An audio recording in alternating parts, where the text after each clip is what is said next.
تحصیلات در کلاس جهانی با پلتفرم دکتر عباس‌التیان، ارتقای مدرک دانشگاهی شاغلین و مدیران در ایران، اخذ دیپلم کارشناسی تا دکتری، طراح مسیر مهاجرت تحصیلی جوانان برای تحصیل در برترین دانشگاه‌های دنیا از مقطع دیپلم تا دکتری. www.abbasaltian.com. پس برگردیم به جامدات که عرض کردم تحلیل تنشو داشتم میگفتم، درسایی که تو لیسانس بود و گفتم در دوره کارشناسی ارشد الاستیسیته که همون ادامه مقاومت 3 هست تقریبا.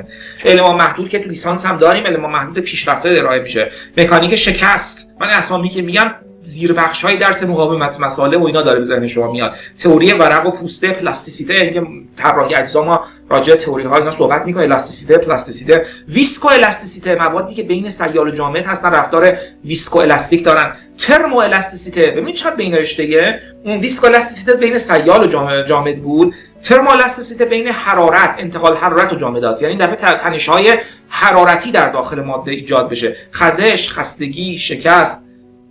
مکانیک ضربه و کامپوزیت، اینا تقریبا یه درسایی من انتخاب خیلی زیاده، من درسایی انتخاب کردم که ما به ازای در دوره کارشناسی داشته. کامپوزیت تو کارشناسی هم گهگاه ارائه میشه به عنوان درس اختل. اینا زیربخش‌ها محتویاتشون وزارت علوم هست.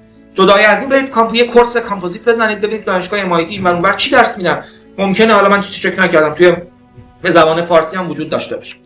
این قسمت جامدات تحلیل تنش هست. قسمت دومش دینامیک و ارتعاشات هست که من درسایی که تو لیسانس بوده رو اول میگم. دینامیک، خب ارتعاشات، رباتیک گهگاه تو این زمینه قرار میگیره، کنترل، درس کنترل و دینامیک ماشین، طراحی مکانیزم. اینجا در اون بخشی که کنترل یکی از بخشایی است که خیلی ما رو مرتبط میکنه به رشته مهندسی برق. یعنی کسانی که کنترل کار میکنن یک تعدادشون برقی هستن، یک تعدادشون مکانیک. خیلی با هم میتونن زبون همو میفهمن و خیلی میتونن مقاله‌های مشترک چاپ کنن با هم. از این جهت هم شباهت وجود داره.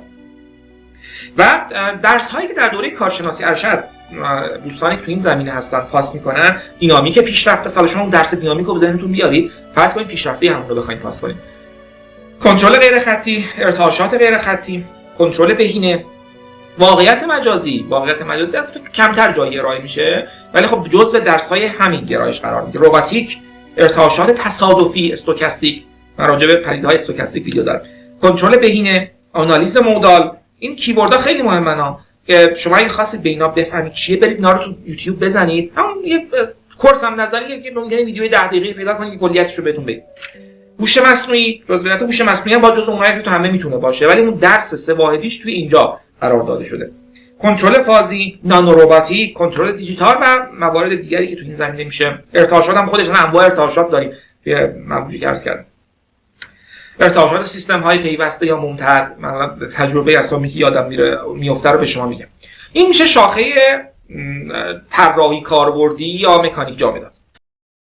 از دیپلم تا دکتری، هم در ایران هم در هر کجای دنیا با پلتفرم دکتر عباس‌التیان. www.abbasaltian.com